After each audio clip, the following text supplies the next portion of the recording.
VTB জনোৱা মতে Moran town VTB এখন গাড়ী আপোনাৰ নাৰ্ছিঙৰ ওচৰত মানে এক্সিডেণ্ট হৈ পলটি খালে।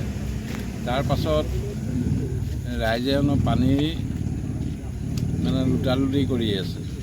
এইটো এটা গৰিহণাযোগ্য কথা যে পানীৰ কাৰণেও যে ৰাইজে এনেকুৱা কৰিব লগা হৈছে। প্ৰথম হ'ল গাড়ীৰ যিজন ড্ৰাইভাৰ হেণ্ডিমেন তেখেতলোকৰ সুৰক্ষাটোৱে আমাৰ প্ৰথম দায়িত্ব, কিন্তু ৰাইজে সেইটো নকৰি পানীৰ দায়িত্বহে লৈছে। এইটো অলপ গৰিহণাযোগ্য যে আজিৰ যুগতো মানে সামাজিক কথা এটা যে পানীৰ কাৰণেও পানী লুটালৈ সমাজখন ক'লৈ গৈ আছে এইখিনি আৰু সংবাদ মাধ্যমে জনাব লাগে। আমি জনাত মানে VTBয়ে যিখিনি আমাক জনোৱা মতে VTB সদস্যজনে যে গাড়ীখন মানে ইয়াত এক্সিডেণ্ট হ'ল।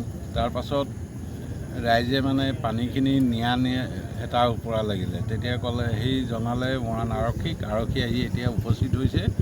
আৰক্ষী থানাৰ পৰা প্ৰায় 500 মিটাৰো নহয়গৈ, কিন্তু তাৰপিছত প্ৰায় আধা ঘণ্টামান লাগিলে। মই এটা কথাই ক'লোঁ, ৰাইজৰ দায়িত্ব, আৰক্ষীৰ দায়িত্ব নহয়। ৰাইজে পানীখিনি নিবলৈ হেৰি কৰিলে ৰাইজে আৰক্ষীক জনাব লাগিছিলে।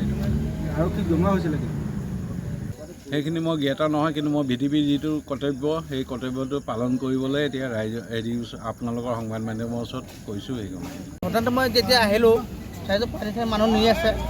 তাৰপিছত মই বৰটা গম নাপাওঁ আৰু পানী চানী গাড়ী এক্সিডেণ্ট হ'ল। বাইকবিলাক ক'ত মানে গাজত পৰিলে বাইদেউ চুচৰি গাড়ীটো আহিলে।